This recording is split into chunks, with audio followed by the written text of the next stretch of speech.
नमस्कार दोस्तों, बहुत बहुत स्वागत है आपका हमारे YouTube चैनल AR एकेडमी में।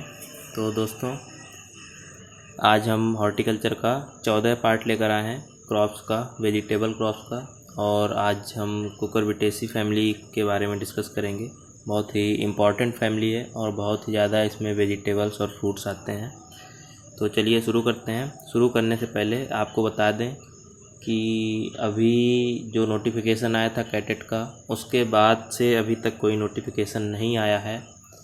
तो अभी भी कुछ श्योर नहीं है कि यूपी कैटेट का एग्ज़ाम इन्हीं डेट में होगा, 18-19 को ही होगा या अभी नहीं होगा। तो अभी कुछ भी नहीं कहा जा सकता, क्योंकि उस नोटिफिकेशन के बाद से अभी तक कोई भी नई नोटिफिकेशन नहीं आई, ना ही अभी कोई एडमिट कार्ड की कोई डेट आई। तो अभी भी कुछ कहा नहीं जा सकता कि एग्ज़ाम इन्हीं डेट में होगा।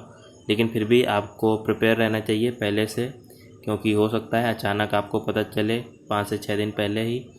तो उसके लिए आप प्रिपेयर रहें एग्ज़ाम के लिए, इसलिए अपनी पढ़ाई अच्छे से चालू रखिए। तो चलिए आज का वीडियो शुरू करते हैं। शुरू करने से पहले जो भी हमारे चैनल में नए जुड़ रहे हों, वो चैनल को सब्सक्राइब ज़रूर करें और वीडियो को लाइक करें और ज़्यादा से ज़्यादा अपने दोस्तों को शेयर करें। तो चलिए शुरू करते हैं कुकुरबिट्स के बारे में। तो पूसा विश्वास is a variety of pumpkin. तो पूसा विश्वास जो है बहुत ही इंपॉर्टेंट वैरायटी, बहुत ज़्यादा पूछी जाती है कि पूसा विश्वास किसकी वैरायटी है। तो वो पंपकिन की वैरायटी है। Pusa Chikni and Arka Chandan are the variety of turai. और जो पूसा चिकनी और अर्का चंदन वैरायटी है, ये तोरई जो होती है उसकी है वैरायटी है। स्पॉन्ज गार्ड जो चिकनी वाली तरोई होती है उसकी।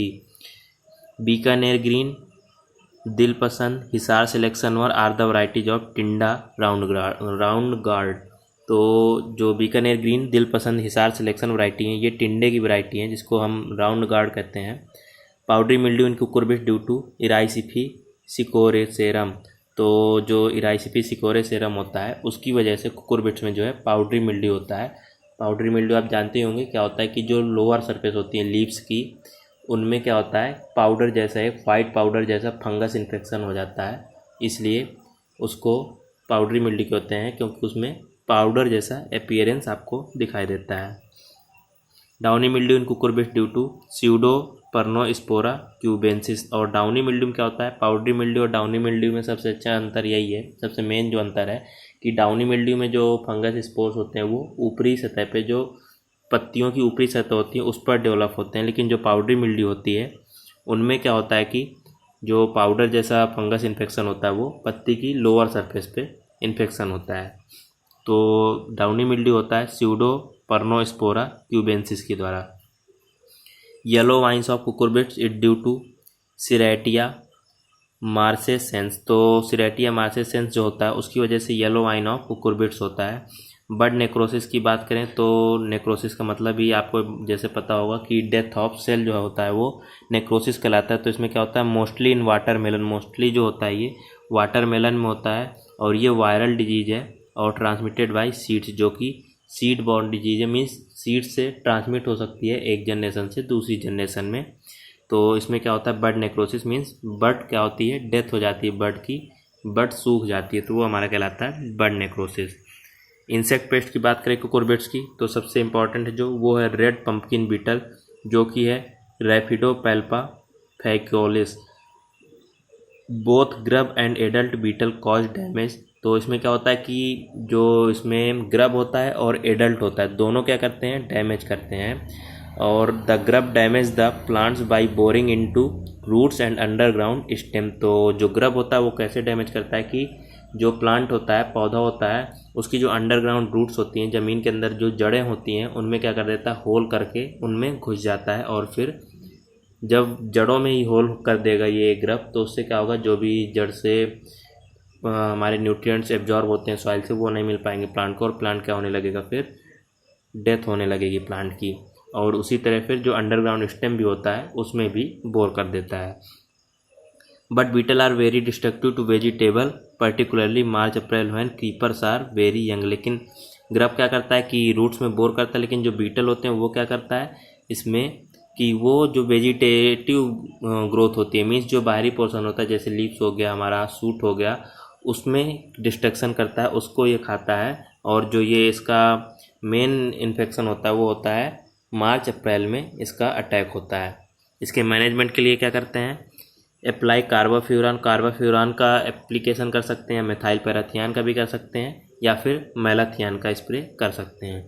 नेक्स्ट है कुकुरबिट्स फ्रूट फ्लाइज। तो कुकुरबिट्स फ्रूट फ्लाइज जिसका साइंटिफिक नेम है Bactrocera cucurbitae, maggots feed pulp and seeds infested fruits में fall prematurely and fruit become soft and rotten. तो इसमें क्या होता है कि मैगट जो होता है वो पल्प जो होता है, मीन्स अंदर का जो गूदा होता है फ्रूट्स का, कुकुरबिट्स में जो भी फल होते हैं उनके अंदर का जो पल्प होता है जो, उसको खा लेते हैं। तो इससे क्या होता है कि अगर हम ऐसे सीड की सोइंग करेंगे तो जो फ्रूट बनेगा तो वो क्या होता है, मैच्योरिटी से पहले ही टूट जाता है, मैच्योरिटी से पहले ही प्लांट से गिर जाता है। फ्रूट बिकम सॉफ्ट एंड रॉटन, और वो सॉफ्ट होता है और सड़ा हुआ होता है। It can be control by bait spray containing 50 ml of malathion. तो मैलाथियन का स्प्रे करके इसको भी कंट्रोल किया जा सकता है। नेक्स्ट है कुकुरबिट माइट। कुकुरबिट माइट क्या होता है, टेंट्राइचस कुकुरबिटी, जो उसका साइंटिफिक नेम है, known as red spider mite. तो कुकुरबिट माइट को भी रेड स्पाइडर माइट कहते हैं। ये इंपॉर्टेंट है, आपको याद रखना चाहिए कि रेड स्पाइडर माइट किसको कहते हैं, तो कहते हैं कुकुरबिट माइट को। ये क्या करता है, suck cell sap by making webbing on under side of leaves. तो अंडर साइड जो मीन्स नीचे की सतह होती है, तो अंडर साइड लीव्स में क्या करता है, वेबिंग एक प्रकार से जाल जैसा बना देता है ये, और उससे फिर क्या करता है, जाल के अंदर ही रहता है। आपने देखा होगा आमतौर पर पत्तियों में क्या होता है कि कुछ सफ़ेद कोई कीड़े होते हैं जो अपने ऊपर क्या कर लेते हैं, एक प्रकार से सफ़ेद जाल जैसा बना लेते हैं और फिर वो उसी में घुसे रहते हैं। तो इसी तरह ये भी करता है कि वो जो सफ़ेद कवरिंग होती है अपने ऊपर बना लेता है और उनमें चिपका रहता है प्लांट में, पत्तियों में, और उसी से सेल सैप को सक करता रहता है। Damage confine to under surface of leaf. तो जब ये अंडर सरफेस ही रहता है तो सबसे पहले डैमेज जो है वो आपको अंडर सरफेस में ही देखने को मिलेगा। इट कंट्रोल बाय डाइकोफॉल इथियोन, या तो फिर इसको डाइकोफॉल इथियोन के द्वारा कंट्रोल किया जा सकता है। चलिए अब बात करते हैं कुकम्बर की, जिसका साइंटिफिक नेम है कुकुमिस सेटाइवस। तो इसे खीरे के नाम से जानते हैं। खीरे का जो इंग्लिश नेम है वो कुकम्बर है और साइंटिफिकली इसको कुकुमिस सेटाइवस कहते हैं। Sex form of cucumber is monoecious. तो ये मोनोसियस होता है, मीन्स एक ही प्लांट में इसके मेल और फीमेल दोनों फ्लावर्स पाए जाते हैं। पिलोट disease of cucumber is due to calcium deficiency. तो पिलोट डिजीज होती है कुकम्बर में जो कि कैल्शियम की डिफिशियंसी की वजह से होती है। वहीं अगर vector of cucumber mosaic virus की बात करें तो जो कुकम्बर मोजैक वायरस होता है वो एफिड के वेक्टर की वजह से होता है। सीड रेट अगर बात करें तो 2.5 किलोग्राम पर हेक्टेयर के लिए कुकम्बर की सीड रेट पर्याप्त होती है। वैरायटी की बात करें तो पूसा संयोग जो कि गाइनोसियस वैरायटी है, जैपनीज लॉन्ग ग्रीन, पिंसेट और बालम खीरा, ये सब हमारी कुकम्बर की वैरायटी हैं। अब बात करते हैं वाटरमेलन की, जिसका साइंटिफिक नेम है Citrullus lanatus. Watermelon fruit contains 92 to 95% water. तो वाटरमेलन में क्या होता है, जिसे हम क्या कहते हैं, तरबूज कहते हैं वाटरमेलन को, जो बड़ा वाला होता है उसे हम वाटरमेलन कहते हैं, सिट्रुलस लैनेटस। और इसमें क्या होता है, 92 से 95% वाटर होता है। बहुत इंपॉर्टेंट है, इसलिए गर्मियों के लिए, गर्मियों में इस फ्रूट का सेवन करना बहुत इंपॉर्टेंट है क्योंकि ये डिहाइड्रेशन से बचाता है इसमें पानी होने की वजह से। Metallic sound at the time of harvesting shows immaturity, heavy dull sound at the time of harvesting shows maturity. तो इसकी मैच्योरिटी को पता करने के लिए हमें क्या करते हैं कि इसको अगर हम थोड़ा एक उंगली से अगर हम इसको थोड़ा इसमें जैसे नॉक करते हैं, जैसे हम कुंडी को नॉक करते हैं अपने घर की, इसी तरह अगर इसमें थोड़ा सा नॉक करते हैं तो अगर मेटेलिक साउंड आता है, मीन्स हल्का साउंड आता है कुछ, तो फिर इसका मतलब ये इमैच्योर है अभी फ्रूट। लेकिन वहीं जब उसका साउंड थोड़ा डल आने लगता है, भारी साउंड आने लगता है, तो इससे पता लग जाता है हमें कि फ्रूट मैच्योर हो चुका है और अभी ये खाने के लायक हो गया है या फिर तोड़ने के लायक हो गया है। The drying of tendril at the base of the fruit is also a sign of maturity. और जब ये मैच्योर हो जाता है तो उस टाइम पे क्या होता है, जो डेंड्रिल होता है, मीन्स जो फ्रूट जिससे लगा होता है वो तना भी सूखने लगता है। तो इससे हमें पता चल जाता है कि प्लांट जो है क्या होने लगा है, जो फ्रूट है हमारा वो पक चुका है।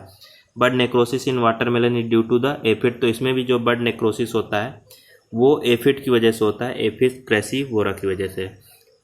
सीड रेट की बात करें तो 4 से 4.5 किलोग्राम पर हेक्टेयर सीड इसके लिए सफिशियंट होता है 1 हेक्टेयर के लिए। वहीं वैरायटीज़ की बात करें तो शुगर बेबी बहुत इंपॉर्टेंट वैरायटी, क्योंकि ये सबसे ज़्यादा मीठी वैरायटी मानी जाती है इसकी हमारे तरबूज की, जिसमें 11 से 13% टोटल सॉल्युबल सॉलिड पाया जाता है। वहीं दुर्गापुर मीठा, दुर्गापुर केसर, जो कि जिसका दुर्गा के केसर की ये खास बात है कि इसका जो अंदर का फ्लैश होता है वो येलो कलर का होता है। फिर पूसा रसाल, आसी यमातो, अर्का ज्योति, इंपॉर्टेंट वैरायटी है अर्का ज्योति। वहीं improved sipper and American introduction, तो ये अमेरिकन इंट्रोडक्शन से खोजी गई है इम्प्रूव्ड सिपर। वहीं हाइब्रिड की बात करें, हाइब्रिड वैरायटीज़ की बात करें तो अर्का मानिक बहुत इंपॉर्टेंट वैरायटी, और पूसा बेदाना, दोनों इंपॉर्टेंट, बहुत ही इंपॉर्टेंट हैं दोनों वैरायटीज। अर्का मानिक क्या है, पाउडरी मिल्ड्यू रेजिस्टेंट है। और वहीं पूसा बेदाना की बात करें तो ये सीडलेस हाइब्रिड है और ट्रिप्लॉइड वैरायटी है, आप इसको जेनेटिक्स में भी पढ़ेंगे। तो पूसा बेदाना बहुत इंपॉर्टेंट वैरायटी, इसमें सीड नहीं पाए जाते हैं, तरबूज की ऐसी वैरायटी जिसमें सीड नहीं पाए जाते हैं। चलिए अब बात करते हैं मस्क मेलन की, जिसका साइंटिफिक नेम है कुकमिस मेलो। High temperature at the time of fruit maturity and ripening increase the sweetness. तो मस्क मेलन जो कि होता है हमारा खरबूज में छोटा वाला जो होता है वो खरबूज होता है, मस्क मेलन होता है। अगर इसके पकने के टाइम पे, मैच्योरिटी के टाइम पे टेम्परेचर ज़्यादा हो जाता है, जनरली ये गर्मियों में होते हैं, तो गर्मियों में अगर टेम्परेचर ज़्यादा हो गया उस टाइम पे, अगर कोई बरसात वगैरह नहीं होती है, लू अगर चल जाती है पकने के टाइम में, तो क्या होता है इनकी जो स्वीटनेस होती है वो बढ़ जाती है। क्योंकि आप कैसे समझ सकते हैं इसको, तो क्या होता है कि जैसे आपको भी पता है कि इसमें भी वाटर पाया जाता है, वाटरमेलन की तरह इसमें भी वाटर ज़्यादा होता है। तो जितनी ज़्यादा गर्मी होगी उतना कम वाटर होगा, मीन्स जो वाटर होगा फ्रूट का वो कम होता जाएगा, तो स्वीटनेस जाहिर सी बात है ज़्यादा होती जाएगी। Musk melon is harvested at full slip stage except Hara, तो एक्सेप्ट हरा वैरायटी को छोड़कर फुल स्लिप स्टेज पे इसको तोड़ा जाता है। हरा मधु एट नेटिंग, तो जो हरा मधु वैरायटी उसको नेटिंग के टाइम पे तोड़ा जाता है। सीड रेट की बात करें तो 1.5 से 2 किलोग्राम सीड इसका सफिशियंट होता है 1 हेक्टेयर के लिए, या तो फिर अगर डिबलिंग मेथड से हम सोइंग कर रहे हैं तो फिर 1 किलोग्राम सीड से ही काम हो जाता है हमारा 1 हेक्टेयर का। वैरायटीज़ की बात करें तो दुर्गापुर मधु अर्ली वैरायटी है ये, दुर्गापुर मधु, नारा मधु लेट वैरायटी है, अर्का जीत एक्सीलेंट फ्लेवर वेरी स्वीट, तो ये अर्का जीत जो है बहुत ही मीठी वैरायटी, स्वीट वैरायटी है और इसका फ्लेवर जो है वो बहुत ही अच्छा होता है।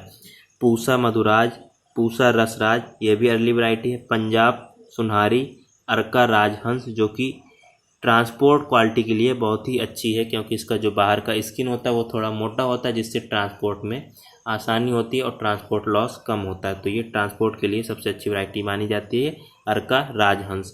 वहीं नेक्स्ट वैरायटी है DMDR2। तो दोस्तों ये आज का हमारा पोर्शन था, उम्मीद करते हैं आपके लिए ये इम्पोर्टेंट होगा और आपके लिए ये एग्ज़ाम में काम आएगा। तो चलिए दोस्तों आज के लिए बस इतना ही, अपनी पढ़ाई जारी रखिए, घर में रहिए, सुरक्षित रहिए। बहुत बहुत धन्यवाद।